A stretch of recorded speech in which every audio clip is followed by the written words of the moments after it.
বন্ধু নির্বাচনে 4টি বিষয় আপনাকে সবসময় খেয়াল রাখতে হবে। এক, যে আপনি যার সাথে মেলামেশা করছেন, অর্থাৎ যার সাথে আপনি ওঠা বসা করছেন, আপনার যে বন্ধু, তার কাছে বসলে আপনার দিন স্মরণ হয় কিনা, সে আপনাকে আল্লাহ এবং তার রসুল সম্পর্কে আপনার স্মরণ করিয়ে দেয় কিনা, অর্থাৎ আপনার দিনের কথাগুলো বলে কিনা, না অসার কথাবার্তা বলে। এমন মজলিস আপনি ত্যাগ করবেন যেই মজলিসে আল্লাহ এবং তার রসুলের কথা জিকির হয় না, অর্থাৎ জিকির মানে স্মরণ হয় না, অর্থাৎ কোরআন হাদিসের কোনো কথা হয় না, আল্লাহ এবং দিন পরকাল সম্পর্কে কোনো কথা হয় না, শুধু অসার কথাবার্তা চলতেছে। এই অসার কথা থেকে আল্লাহ তাআলা বেঁচে থাকতে বলছেন, ওয়াল্লাযীনা হুম আনিল লাগহি মুরিদুন।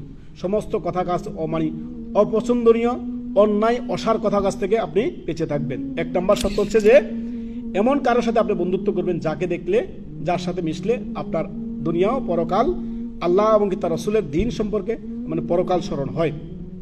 2 নম্বর হচ্ছে ওই ব্যক্তির কাছে যখন আপনি যাবেন আপনার ঈমান বৃদ্ধি পাবে, সে আপনাকে দিনের কিছু কথাবার্তা বলবে, আলোচনা হবে, ইমানি আখিরাতের আপনার ফায়দা হচ্ছে, তো বুঝবেন যে না এটি হচ্ছে ভালো বন্ধু। এই 4টি গুণ দেখে বন্ধুত্ব করবেন। আল্লাহ তাআলা দেখেন একটি আয়াত রয়েছে কোরআন মাজিদে, আল্লাহ তাআলা বলেন আল আখিল্লাউ ইয়াউমাইযিন বা'দুহুম লিবা'দিন আদু।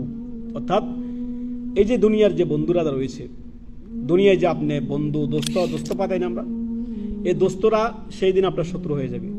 আল্লাহ তাআলা বলছেন আল আখিল্লাউ ইয়াউমাইযিন বা'দুহুম লিবা'দিন আদু, অর্থাৎ ওই দিন বন্ধুরা একে অন্যের শত্রু হয়ে যাবে।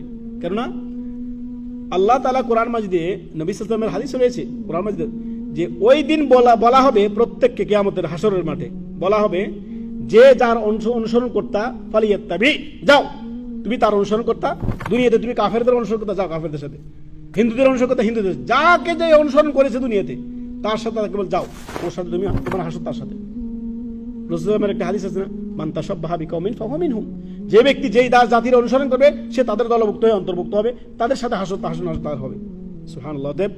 বন্ধু নির্বাচনে আপনি অবশ্যই খেয়াল রাখবেন এই 4টি গুণ। 1 নাম্বার, যাকে দেখলে, যার সাথে ওঠা বসা করলে আপনার পরকাল স্মরণ হয়, যার সাথে বসলে আপনার ঈমান বৃদ্ধি পায়, যার সাথে কথা বললে আপনার জ্ঞান বৃদ্ধি পায়, আর যার সাথে কথা বললে আপনি দেখবেন আর আপনার আখিরাতের কথা মনে পড়ছে, সে আপনার আখিরাত সম্পর্কে আপনার সাথে আলোচনা করছে, অর্থাৎ দিন সম্পর্কে, আল্লাহ এবং তার রাসূল সম্পর্কে, পরকাল সম্পর্কে, ঈমান ইসলাম সম্পর্কে আপনার দিনের জ্ঞান বৃদ্ধি পাচ্ছে, আপনার উপকারী ইলম হাসিল হচ্ছে, আল্লাহ এবং তার রাসূলের কথা হাসিল হচ্ছে।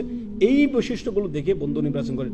বন্ধু দুনিয়ার জন্য, এই ক্ষণিকের জন্য করে লাভ কি, যদি আমার আখিরাতের কোনো লাভ না হয়? আমরা এখানে বসে আছি কেন? একমাত্র আল্লাহর জন্য। একে অন্যকে আমরা দিনের কথাগুলো বলছি, শুনছি, শোনাচ্ছি।